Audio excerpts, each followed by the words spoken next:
Merci de prendre ce nouveau rendez-vous du journal de l'économie sur SICA. Mesdames, Messieurs, tout de suite, le sommaire.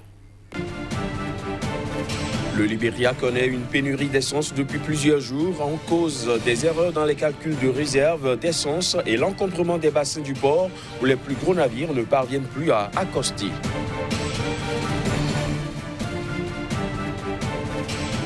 Les États-Unis envisagent de conclure un accord de libre-échange avec le Kenya. C'est ce qu'a annoncé la semaine dernière la Maison-Blanche à l'occasion d'une rencontre entre les présidents Trump et Kenyatta.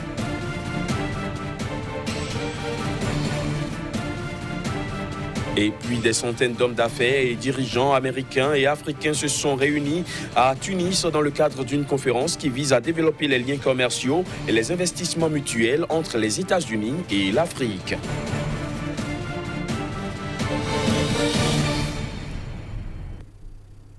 Voilà pour les titres, bienvenue à tous. La Bourse régionale des valeurs mobilières a organisé le 8 février dernier la BRVM Awards, un événement qui a réuni et récompensé le temps d'une soirée au prestigieux Sofitel Hôtel Ivoire, le gratin des acteurs les plus dynamiques du marché financier régional de l'UEMOA. Entre autres récompenses attribuées durant cette soirée, le prix de la meilleure société cotée a été accordé à Sonatel SA, celui de la meilleure PME élite BRVM Lounge est revenu à Dafani SA. Le Trésor public de Côte d'Ivoire s'est vu attribuer le prix du meilleur émetteur obligataire pendant que la Caisse nationale de sécurité sociale du Bénin a été élue meilleur investisseur institutionnel. Au Libéria, les files s'allongent interminablement aux abords des stations-service de Monrovia depuis plusieurs jours en cause des erreurs dans les calculs des réserves d'essence et l'encombrement des bassins du port où les plus gros navires ne parviennent plus à accoster. Les pénuries d'essence ne sont pas rares au Libéria, mais la longueur de l'attente, le rationnement des quantités vendues, l'augmentation des prix et la durée de la crise mettent cette fois-ci les nerfs des Libériens à rude épreuve. Les chauffeurs de taxi et de minibus ont augmenté leur prix pour répercuter la hausse du coût de l'essence.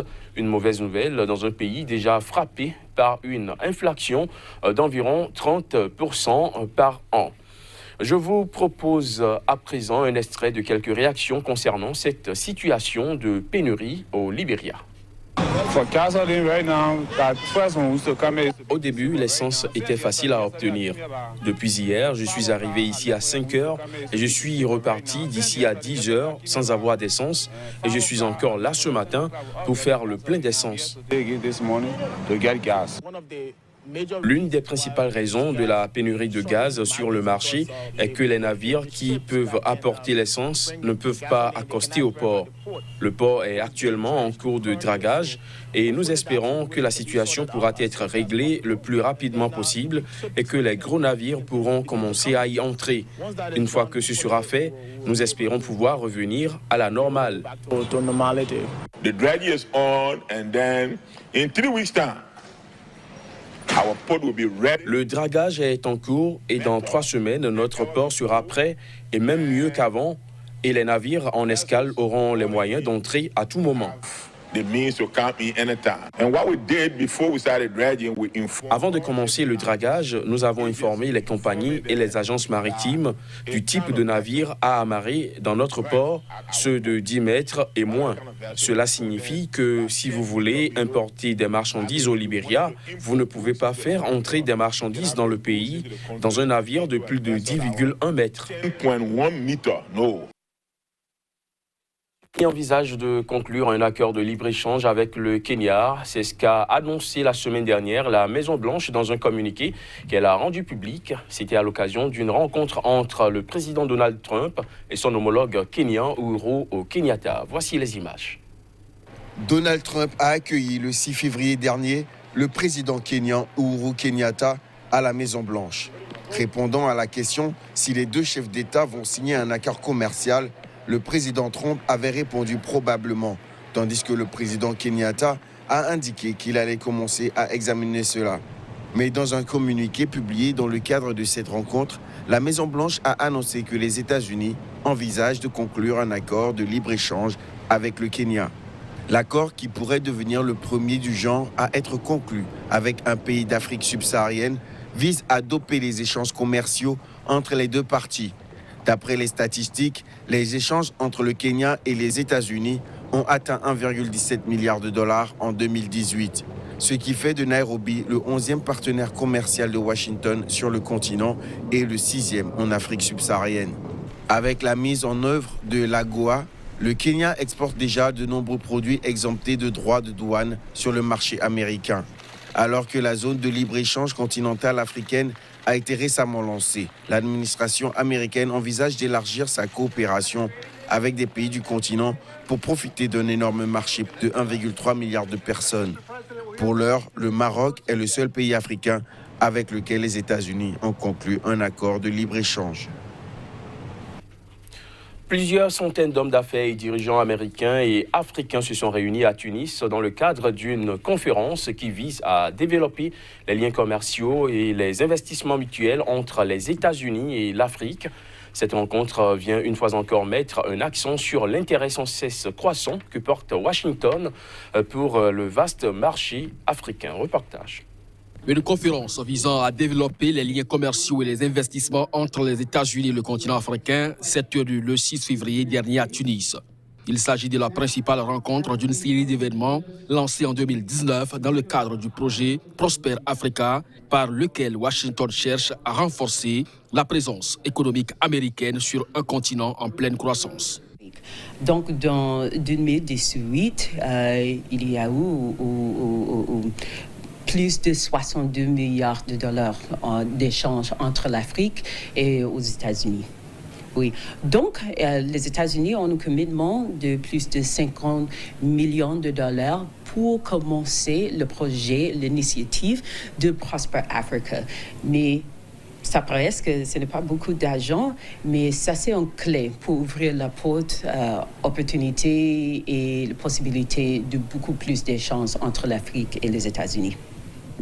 À travers ce projet, les entreprises américaines et africaines seront connectées à de nombreux acheteurs, fournisseurs et opportunités d'investissement.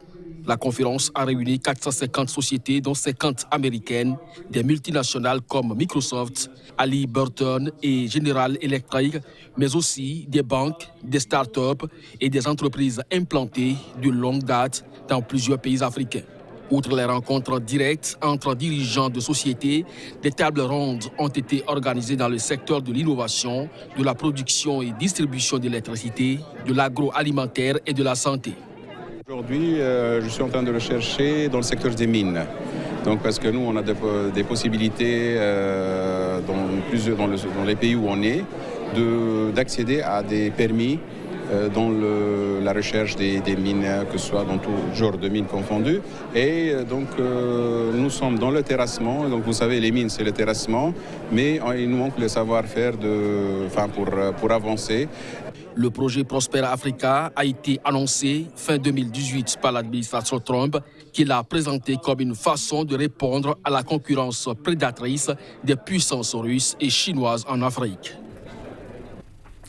Avec Casimir Pédior, nous parlerons aujourd'hui de la dette souveraine du Burkina Faso. Le trésor public de ce pays recherche 700 milliards de francs CFA en 2020.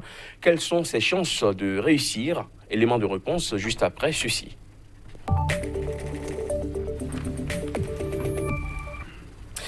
Casimir Pédior, merci de nous rejoindre une fois encore sur ce plateau du journal de l'économie. Et je l'annonçais tantôt, le Burkina Faso recherche 700 millions de francs CFA pour 2020. Quelles sont les chances de réussite de ce pays? 700 milliards de francs CFA, c'est la cagnotte donc voulue cette année pour la dette intérieure de ce pays-là, soit un financement des activités au niveau de ce pays-là.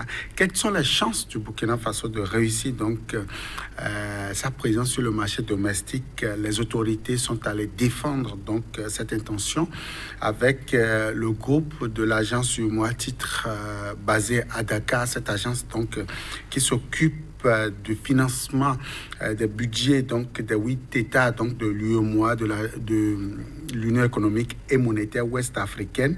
Le Burkina Faso ne s'est donc pas fait compter donc, cette rencontre du 9 janvier 2020 en vue donc, de présenter ses intentions, mais surtout de solliciter les partenaires techniques et financiers, notamment les investisseurs de l'espace UEMOA, pour arriver à bout donc, de cette cagnotte financière qui n'est pas des moindres au niveau donc, du budget général de l'État. Il faut déjà dire que en termes de chance, le Burkina Faso gagnera déjà du fait que ce pays a affiché les belles intentions en amortissant donc une partie de sa dette l'année dernière. Donc c'est une autre qui viendra renforcer donc la capacité du pays à faire davantage, à avoir davantage confiance aux investisseurs. À avoir plutôt la confiance des investisseurs. Bien sûr, à avoir la confiance des investisseurs.